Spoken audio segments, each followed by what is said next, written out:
क्या आपके मन में भी ये डाउट है कि बैंक में जब हम पैसा जमा कराते हैं तो बैंक ये मैसेज क्यों करता है your account has been credited? क्योंकि हमारी जनरल एंट्री के रूल के हिसाब से हम तो जब हमारा बैंक बैलेंस बढ़ता है तब हम बैंक को डेबिट करते हैं, तो फिर ये बैंक हमें मैसेज क्रेडिटेड क्यों करती है? चलो इसका आंसर आज के वीडियो में आपको मिल जाएगा।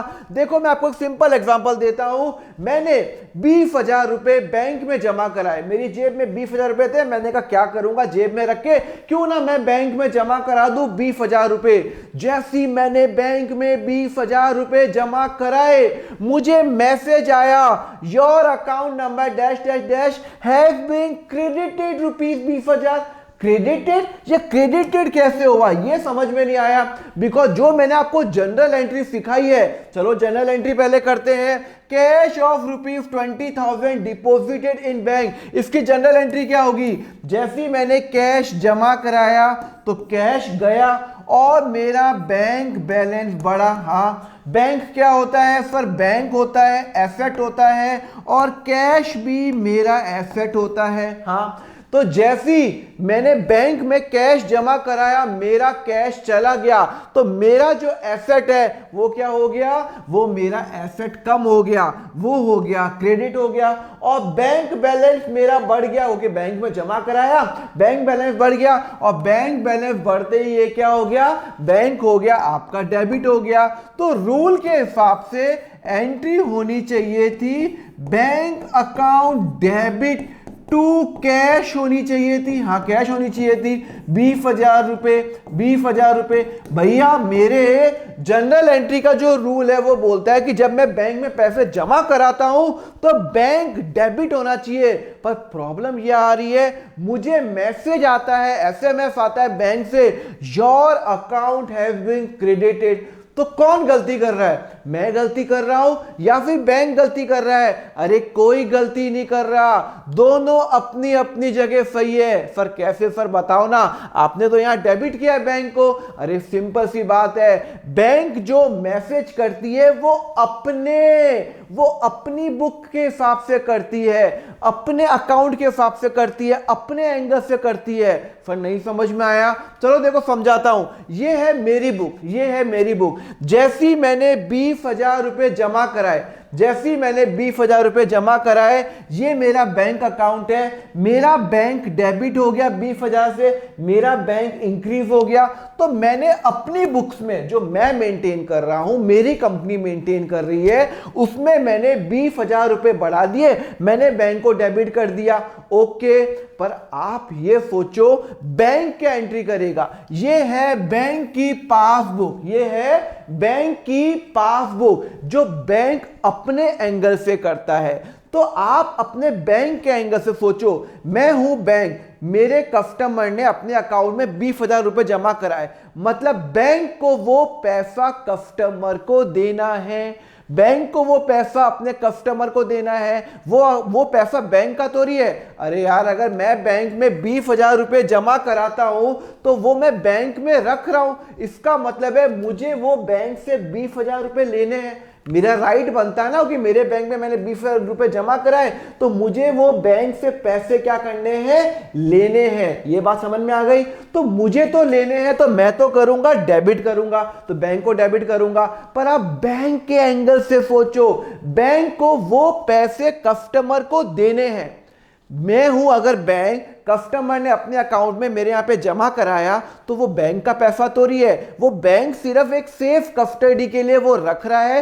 तो बैंक के एंगल से वो पैसा बैंक को कस्टमर को देना है, तो बैंक के लिए वो लायबिलिटी बन गया। बैंक के लिए क्या बन गया? वो लायबिलिटी बन गया। तो अगर मैं बैंक हूं, कस्टमर ने मेरे अकाउंट मतलब अपने अकाउंट में कुछ पैसे जमा कराए 20,000 रुपए, तो वो पैसे बैंक के नहीं हुए, वो बैंक ने सिर्फ अपने पास सेफ कस्टडी के लिए रखा हुआ है। अल्टीमेटली वो पैसा बैंक को कस्टमर को देना है, कस्टमर को देना है।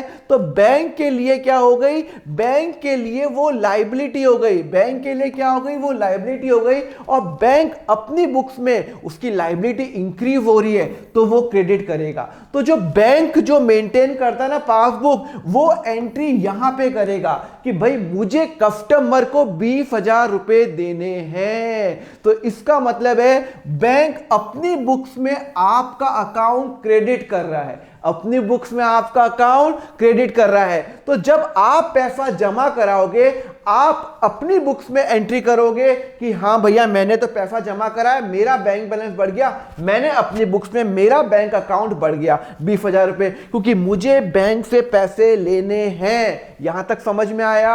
अब बैंक के एंगल से सोचो, बैंक को वो पैसे कस्टमर को देने हैं, वो पैसे कस्टमर को देने हैं, इसलिए बैंक एंट्री क्रेडिट में करेगा। उसके लिए लायबिलिटी है, क्योंकि वो बैंक को कस्टमर को पैसे देने हैं, तो वो क्या कर रहा है? क्रेडिट कर रहा है। तो जब जब आपका बैंक बैलेंस बढ़ेगा तो वो बैंक आपका अकाउंट क्रेडिट करेगा, बिकॉज बैंक के लिए, मैं हूं अगर बैंक, तो मुझे वो पैसे जो मेरे पास आए हैं वो कस्टमर को देने हैं। समझ में आया? चलो एक और एग्जांपल बताता हूं। मैंने एक रेंट पे किया राहुल को चेक के थ्रू, रेंट को। जब मैं कोई रेंट पे करता हूं तो मुझे बैंक मैसेज करती है your account has been debited है, your account has been debited ₹10,000। ये क्या बात हो गई सर? जनरल एंट्री करके बताओ सर। जनरल एंट्री में हिसाब से मैंने अगर रेंट दिया राहुल को चेक, तो मेरे एंट्री क्या होगी?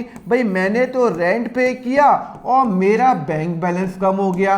रेंट तो मेरा एक्सपेंस है, जब जब एक्सपेंस बढ़ता है तो वो डेबिट होता है और बैंक होगा क्रेडिट, क्योंकि ये मेरा एसेट है। जैसे ही मैंने बैंक से किसी को पैसा पे किया तो मेरा बैंक बैलेंस कम हुआ, और जैसे ही मेरा एसेट कम होता है तो वो क्या होता है? क्रेडिट होता है। तो भैया मेरी एंट्री तो होती है रेंट डेबिट टू बैंक है। सर ये क्या बात हो गई? मैंने तो बैंक को क्रेडिट किया, पर मुझे बैंक मैसेज करता है your account has been debited, your account has been debited. ये क्या बात हो गई? मैं तो अपनी बुक से बैंक को क्रेडिट कर रहा हूं, खर्चा कर रहा हूं, और बैंक मैसेज कर रही है your account has been debited. Same logic है। बैंक जो एंट्री कर रही है वो अपनी बुक के हिसाब से कर रही है। तो देखो, जब मैंने एंट्री की, तो मैंने जब रेंट पे किया तो मैंने रेंट को क्रेडिट साइड में दिखाया, बिकॉज मेरा बैंक बैलेंस कम हो रहा है। मेरा बैंक बैलेंस क्या हो रहा है?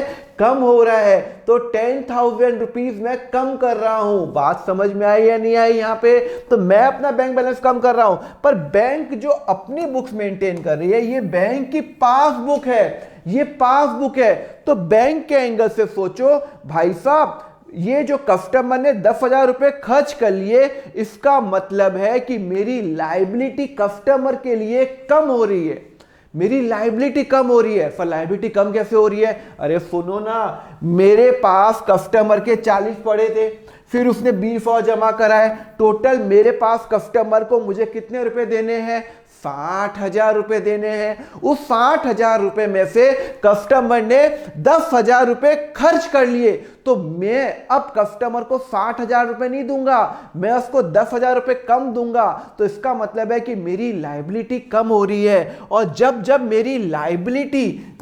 मेरी लायबिलिटी कम होती है तो मैं डेबिट करता हूं। तो मैं क्या करता हूं? डेबिट करता हूं। इसीलिए बैंक क्या करेगा? मेरा अकाउंट डेबिट करेगा, मेरा अकाउंट डेबिट करेगा जब खर्चा करेगा, क्योंकि मेरे पास मेरे पास 40 पड़े प्लस 20 पड़े 60, तो बैंक के एंगल से कस्टमर को 60 देने हैं। 10 उसने खर्चा कर लिया, तो अब वो 60 की जगह 10 कम देगा, 50 देगा। इसका मतलब है 10,000 मेरी लायबिलिटी बैंक के एंगल से कस्टमर के लिए लायबिलिटी कम हो रही है, तो बैंक उसको डेबिट करेगा।